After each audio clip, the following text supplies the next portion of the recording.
안녕하세요. 네, 오늘도 우리 열왕기하 말씀으로 우리 하나님 음성 듣겠습니다. 오늘 말씀은 열왕기하 23장 21절부터 30절 말씀입니다. 이 본문을 중심으로 우리의 열심도 하나님의 인도를 받아야 됩니다 라는 제목으로 말씀 나누겠습니다. 남유다 요시야 왕은 타락한 남유다의 신앙을 광범위하게 그리고 철저히 개혁합니다. 그는 모든 우상을 다 척결했습니다. 온 백성으로 하나님의 말씀을 듣도록 했습니다. 그리고 오늘 그는 특별히 유월절을 다시 지키도록 합니다. 유월절은 하나님께서 이스라엘 백성에게 지키라고 하신 대표적인 절기입니다. 유월절 절기는 출애굽을 기념하는 절기죠. 이집트에서 해방되어 하나님의 백성이 된 날을 기념하는 절기입니다. 바로 이스라엘의 정체성을 하나님을 왕으로 섬기는 하나님을 이 땅에 보여주는 이스라엘의 사명, 바로 그 하나님 나라 사명을 기억하는 절기인 것입니다. 그런데 그동안 이월절 절기를 이스라엘 백성들은 지키지 않았습니다. 마치 우리나라가 강복절을 지키지 않는 것과 같다고 할 수 있습니다. 그래서 요시야를 통해서 하나님은 유월절을 다시 회복해 하십니다. 유월절 절기의 회복은 신앙의 회복이요 정체성의 회복이었습니다. 요시야는 그 어떤 왕도 하지 못한 유월절을 회복시킨 신앙의 왕이었습니다. 오늘 말씀해 보니 이전에도 없었고 그 뒤로도 없었다고 할 정도로 그는 믿음의 지도자였습니다. 그런데 하나님은 이 요시야 왕의 개혁에도 불구하고 남유다에 대한 진노를 거두지 않겠다고 하십니다. 남유다가 너무나 타락해서 한 사람의 개혁, 한 시대의 개혁으로 회복할 수 없다는 것입니다. 안타깝게도 요시야의 개혁의 열심은 하나님의 심판을 좀 늦출 수는 있었지만 완전히 막지는 못했습니다. 사실 이는 요시야의 책임이 아닙니다. 마찬가지로 우리가 아무리 경건하고 열심을 다해도 큰 타락의 흐름을 막을 수는 없을 때가 있습니다. 그때 우리는 좌절하지 말아야 됩니다. 우리 역할만 다하면 되는 것입니다. 사람들은 우리 한국교회가 이제 다시 부흥하기가 어려울 것이라고 합니다. 아무리 여러 믿음의 사람들이 열심을 다해도 소용이 없다고 합니다. 물론 그럴 수 있습니다. 그러나 우리는 그 결과를 보고 신앙생활하는 것이 아닙니다. 우리는 할 일만 다하면 됩니다. 심판의 속도를 좀 늦추는 것만 하더라도 의미가 있습니다. 한국교회 소망이 없다고 해서 자기마저 신앙의 열심을 잃는다면 하나님의 심판을 더 재촉하는 것입니다. 우리는 우리의 작은 사명, 우리의 역할을 감당하면 되는 것입니다. 다른 교회, 다른 사람이 우리의 하나님에 대한 열심을 멈추게 한다면 곤란한 것입니다. 다른 교회, 다른 사람이 우리가 하나님 나라를 세우는 열심을 멈추게 해서는 안 되는 것입니다. 오직 우리는 하나님만 바라보고 신앙생활하는 것입니다. 누구 때문에 더 경건하게 살지 못했다고, 신앙생활을 하지 못했다고 주님 앞에 변명하지 말아야 됩니다.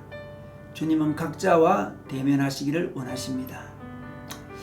우린 요시야를 통해서 우리가 아무리 열심히 올바르게 열심히 하더라도 역사의 흐름에는 한계가 있음을 겸허히 인정해야 합니다. 그러나 하나님만 바라보는 열심은 그 결과와 열매에 관계없이 지속될 수 있습니다.